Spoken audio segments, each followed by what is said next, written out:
Hey everyone, welcome to Raj economics and commerce classes. मैं हूं नीरज कुमार और इकोनॉमिक्स एमसीक्यू सीरीज का आज है डे नंबर 38, है ना। जैसा कि आपको पता है फिलहाल इंटरनेशनल इकोनॉमिक्स का क्वेश्चन चल रहा है, तो आज वही कंटिन्यू होगा। काफी ज्यादा इंपॉर्टेंट क्वेश्चंस हैं। आप अगर इकोनॉमिक्स के स्टूडेंट हो और किसी भी प्रकार के कॉम्पिटिटिव एग्जाम जैसे कि यूजीसी नेट इकोनॉमिक्स हो गया, टीजीटी हो गया, पीजीटी हो गया, इन सब का प्रिपरेशन कर रहे हैं, तो आप अच्छे से वीडियो को एंड तक देखिए, आपको 100% बेनिफिट मिलेगा। ठीक है, कुछ ना कुछ पक्का बेनिफिट आपको दिया जाएगा। ठीक है, बाकी आगे बढ़ो उसके पहले एक इंफॉर्मेशन, अगर आप यूजीसी नेट इकोनॉमिक्स का प्रिपरेशन कर रहे हैं या फिर सीयूटी यूजीपीजी का प्रिपरेशन कर रहे हैं, ठीक है, तो फिलहाल हमारे कोर्सेज में 50% का ऑफ चल रहा है। ठीक है, तो इस ऑफर का बेनिफिट लेने के लिए हमारा मोबाइल एप्लीकेशन राज इकोनॉमिक्स RECC डाउनलोड कीजिए। इसके साथ ही साथ अगर आप अभी फिलहाल कर रहे हैं प्रिपरेशन यूजीसी नेट का, जो आने वाला समय में एग्जाम है जनवरी में, तो हमारा टेस्ट सीरीज भी आप ज्वाइन कर सकते हो, है ना। काफी ऑफर है, मात्र 99 रुपीज में शुरू हो रहा है। जो आप टेस्ट सीरीज दे सकते हो वो हमारे वेबसाइट से दे सकते हो, है ना। www.recc.org.in लॉगिन कीजिए और इसमें आप टेस्ट सीरीज ज्वाइन कीजिए। ठीक है, तो चलिए क्वेश्चन नंबर 310 तक हुआ है ना। आगे का क्वेश्चन शुरुआत करते हैं। देखिए क्वेश्चन नंबर 311 है, कहता है countries with abundant capital should focus on. देखिए किसी भी कंट्री में अगर कैपिटल प्रचुर मात्रा में है, अच्छा खासा पूंजी वहां पे कैपिटल है अवेलेबल, तो आपने पढ़ा होगा हेक्स्चर-ओलिन थ्योरी क्या कहता है। एक ऐसा कंट्री जहां पे जो फैक्टर अबंडेंट हो उसी से रिलेटेड प्रोडक्शन करना चाहिए, उसका एक्सपोर्ट करना चाहिए। ठीक है, तो क्या वो लेबर इंटेंसिव प्रोडक्शन पर फोकस करना चाहिए? नहीं, क्योंकि कैपिटल अबंडेंट है तो उसे कैपिटल अबंडेंट गुड्स पर फोकस करना चाहिए। ठीक है, फिर distribute between capital and labour intensive goods नहीं, इंपोर्टिंग मोर मशीनरी नहीं, इंपोर्ट नहीं करेगा। ठीक है, हेक्सेन बेसिकली कहते हैं कि अगर कैपिटल अबंडेंट है तो कैपिटल इंटेंसिव गुड्स को बनाइए और उसे एक्सपोर्ट कीजिए। ठीक है, और इंपोर्ट कीजिए लेबर इंटेंसिव गुड्स को। ठीक है ना।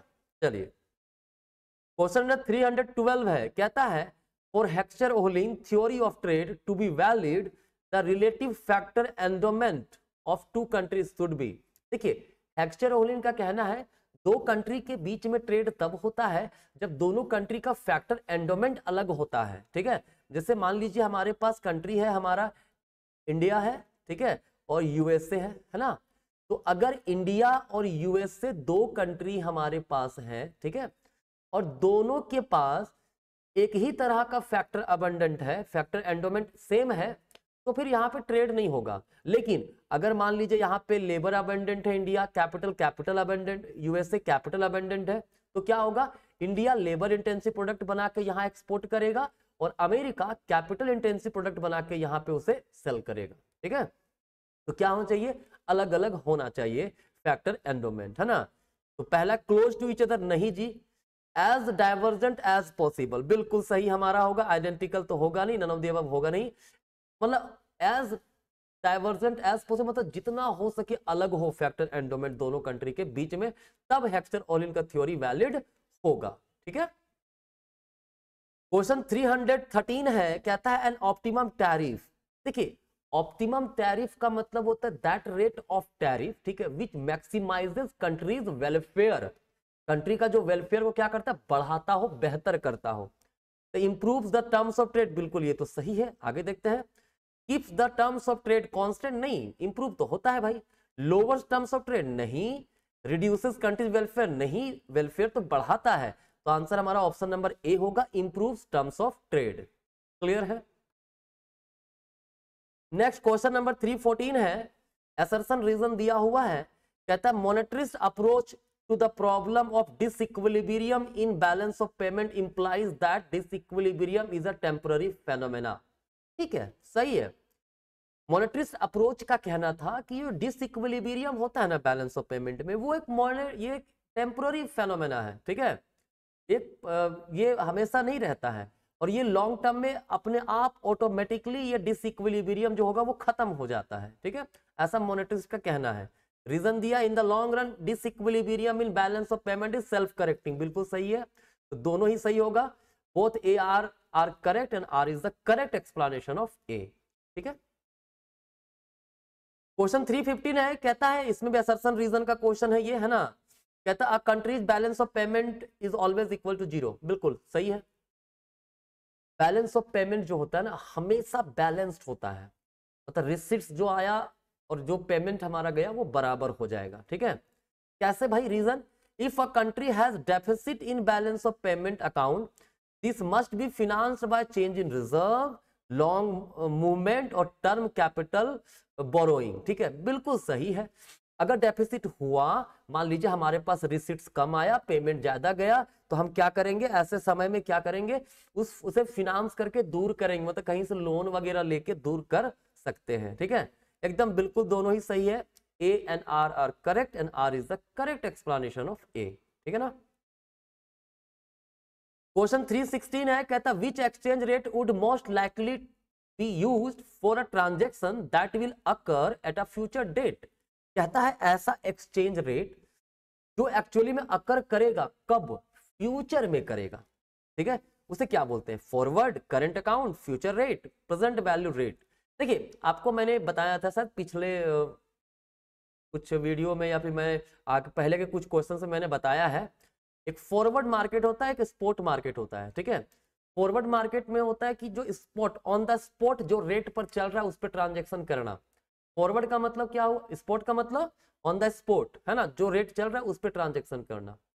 फॉरवर्ड क्या होता है, प्रेजेंट में agreement banana for the future transaction. ठीक है ना, तो जो रेट अभी प्रेजेंट में है उसी पर हम एग्री कर लिए फ्यूचर में ट्रांजेक्शन करने के लिए, वो होता है फॉरवर्ड। ठीक है, तो फॉरवर्ड ही हमारा आंसर होगा यहाँ पे, क्योंकि फ्यूचर रेट कुछ कोई नाम का कुछ चीज नहीं होता है यहाँ पे भाई। ठीक है, तो एक्सचेंज रेट में फॉरवर्ड रेट एक होता है, एक स्पॉट रेट होता है। ठीक है,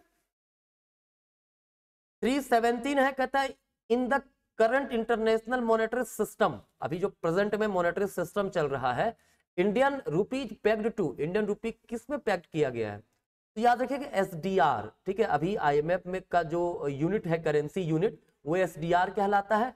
तो इंटरनेशनल मॉनेटरी सिस्टम जो है वहां, इंटरनेशनल मॉनेटरी फंड का सिस्टम है ये। ठीक है, वहां पर इंडियन रुपी जो है वो एसडीआर में पेग्ड होते हैं, कि मतलब इंडिया का जितना वहां पे रुपया है, ठीक है, उसको पेग कर दिया था एसडीआर वैल्यू से। ठीक है, तो एसडीआर क्या होता है, basket of some famous currencies है, लाइक डॉलर, यूरो, ये सब, है ना। तो ऑप्शन हमारा ऑप्शन नंबर डी होगा, ए बास्केट ऑफ करेंसीज।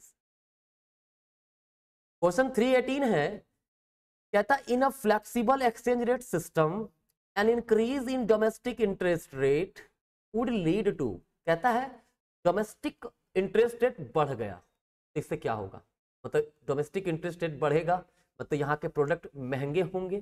ठीक है, तो हमारा एक्सपोर्ट घट जाएगा। क्लियर है, क्या होगा, एक्सपोर्ट हमारा घटेगा और हम लोग इंपोर्ट ज्यादा करेंगे। क्लियर है, तो ये तो चलो ठीक है, तो एक्सपोर्ट क्या हुआ मेरा, घट गया, इंपोर्ट बढ़ गया, तो करंट अकाउंट जो हमारा है, करंट अकाउंट में export import of goods and services होता है, वो वर्स हो गया। लेकिन कैपिटल अकाउंट क्या होगा भाई, कैपिटल इंटरेस्ट रेट जब बढ़ेगा ना तो काफी ज्यादा इन्वेस्टमेंट हमारे कंट्री में आएगा। ठीक है, काफी लोग यहाँ पे शेयर पोर्टफोलियो इन्वेस्टमेंट करेंगे, है ना, तो हमारे पास ये बेटर होगा, ये इंप्रूव हो जाएगा। राइट, कैपिटल अकाउंट में करंट अकाउंट में export import of goods and services शामिल होता है, कैपिटल अकाउंट में क्या शामिल होता है, जो लैंडिंग बोरोइंग से पैसा जो आता है वो सब, फॉरेन डायरेक्ट इन्वेस्टमेंट वगैरह, है ना। तो हमारा डी ऑप्शन सही होगा, worsen the current account and improve the capital account, कब, फ्लेक्सिबल एक्सचेंज रेट सिस्टम में अगर डोमेस्टिक इंटरेस्ट रेट बढ़ जाए तो। नेक्स्ट, कहता है व्हेन टैरिफ्स आर इंपोज्ड, अगर टैरिफ इंपोज हुआ तो क्या होगा, कहता टैरिफ जब इंपोज होता है, ठीक है, तो टैरिफ इंपोज होने से जो हमारा इंपोर्ट है वो महंगा हो जाता है, इंपोर्ट प्राइस जो होगा वो क्या हो जाएगा, महंगा हो जाएगा। कितना परसेंट, जिस रेट से टैरिफ बढ़ेगा उसी रेट से इंपोर्ट प्राइसेस भी हमारा बढ़ जाएगा। ठीक है, तो क्या है, the price of import would increase to the extent of tariff, बिल्कुल यही सही है।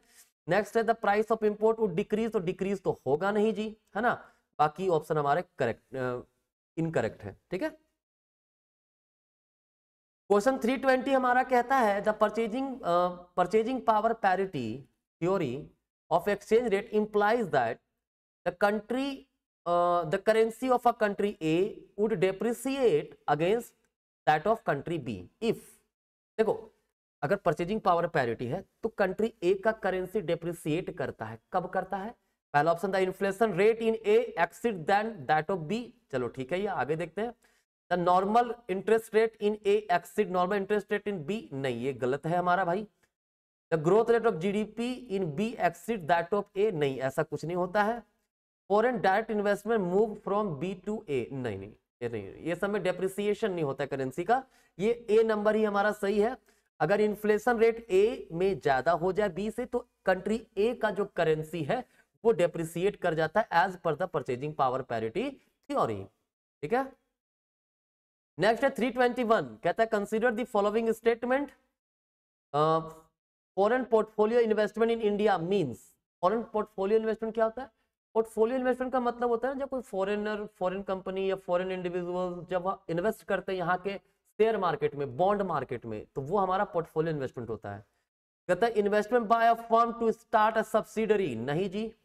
Investment by a firm, by a foreign firm to take over an existing firm, नहीं।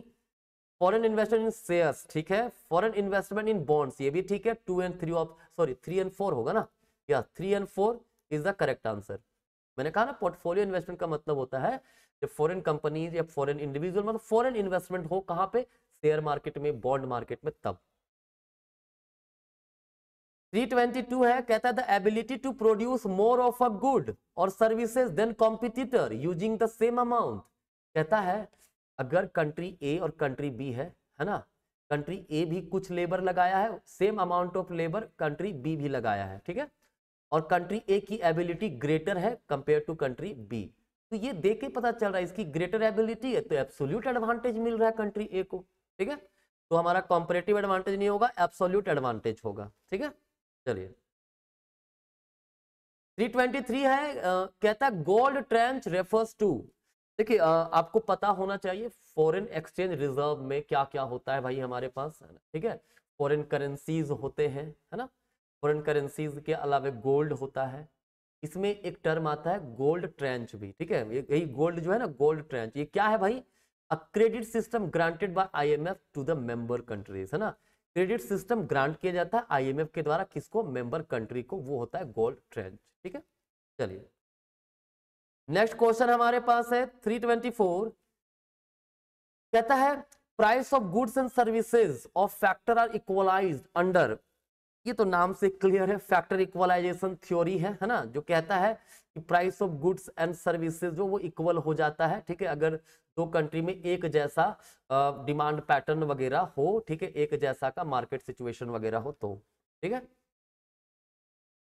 325 पे कहता है in a free floating exchange rate system, मतलब free floating exchange system मतलब फ्लेक्सिबल एक्सचेंज रेट, ठीक है। The current and capital account 8 to 0, नहीं ऐसा कुछ नहीं होता है। Each account can individually be equal to 0, नहीं जी। Exchange rate is determined by market force, हाँ बिल्कुल ऑप्शन नंबर सी हमारा सही है। फ्री फ्लोटिंग एक्सचेंज रेट में जो एक्सचेंज रेट का डिटर्मिनेशन होता है वो मार्केट फोर्स के द्वारा होता है, ठीक है। तो ये हमारा आज का 15 क्वेश्चन हुआ, पिछले क्लास में मैंने 15 क्वेश्चन आपको करवाए थे, है ना। तो आगे नेक्स्ट क्लास में हम लोग मिलेंगे तो और भी क्वेश्चन करेंगे। बाकी वीडियो एंड करने से पहले फिर से बता दूं, अगर आप इकोनॉमिक्स के स्टूडेंट है, चाहे यूजी के हो, पीजी के हो, हमारा आप मोबाइल एप्लीकेशन डाउनलोड कर सकते हैं, उसमें यूजी पीजी का भी मैथमेटिकल इकोनॉमिक्स वगैरह का कोर्सेज अवेलेबल है। इसके साथ ही साथ यूजीसी नेट और सीयूटी पीजी इकोनॉमिक्स में 50% का फिलहाल डिस्काउंट चल रहा है, तो उस डिस्काउंट का बेनिफिट आप ले सकते हो, है ना। चलिए तो आज कहीं तक मिलेंगे नेक्स्ट क्लास में, तब तक के लिए आप सभी को